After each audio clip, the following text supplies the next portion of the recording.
लास र ग्यास सँगै तरिरह्यो। ग्यास तानियो तर लास तानिएन। मान्छेले लगाएको सिक्री र मुन्द्रा कपाल तानियो तर मान्छे तानिएन। हिजो जेन्जी आन्दोलनमा भाटबटिनी फोरेर भाटबटिनी लुटियो र आज रसुवा खोलाको बाढीमा परेर ज्यान गुमाएका लासहरू लुटियो। वाह नेपाली वाह! नेपाली हो नि, चान्स पायो कि गर्छ। यस्तो दुःखको घडीमा देशै स्तब्ध भएको बेलामा तिमीहरूलाई यतिसम्मको लालच कहाँबाट आएको? एउटा मानव हो भने यस्तो लालच कहिले पनि आउँदैन। तिमीहरू मानव रूपी दानव हो र खोलाले एकै चिहान बनाएर सम्पूर्ण गाउँ बस्ती र मानिसहरू र जनावरहरू बगाएर ल्याएको ठाउँबाट तिमीहरू माछा निकालेर खान्छौ भने त्यो तिमीहरूले माछा खाएको होइन। र म सल्युट गर्न चाहन्छु नेपाल प्रहरीलाई, जसले मानव रूपी दानवहरूलाई समातेर सजायको कटघरामा उभ्याएको छ।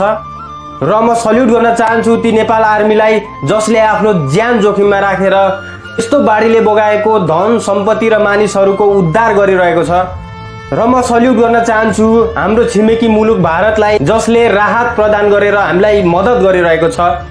र म सल्युट गर्न चाहन्छु हाम्रो छिमेकी मुलुक चीनलाई, जसले राहत पठाएर सहयोग गरिरहेको छ। र म सल्युट गर्न चाहन्छु हाम्रो सरकारलाई, जसले यस्तो विपत्तिको घडीमा एकजुट भएर लाग्नु भएको छ र यो देशमा लागेको घाउ चाँडै निको हुन्छ भनेर आश्वासन दिन लागि पर्नु भएको छ। र यस्तो दुःखको घडीमा धेरै बोलेर केही पनि हुँदैन, कामले गर्नुपर्छ।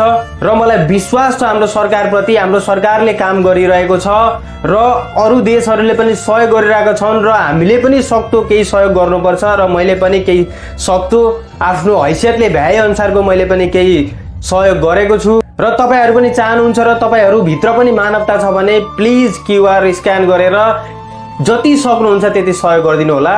र यस्तो दुःखद निधन भएर ज्यान गुमाउनु भएका ती ब्युटिफुल सोल्सहरूमा रेस्ट इन पीस भन्दै ती दानवहरूसम्म यो भिडियो पठाइदिनु होला। र आजको भिडियोलाई म यही समाप्त गर्न चाहन्छु। भिडियो मन पर्यो भने लाइक, कमेन्ट, शेयर र फलो गर्न नबिर्सिनु होला। यस्तै भिडियोहरू म आगामी दिनमा पनि लिएर आउने प्रयास गर्दछु। त्यतिन्जेलको लागि हस्त नमस्ते।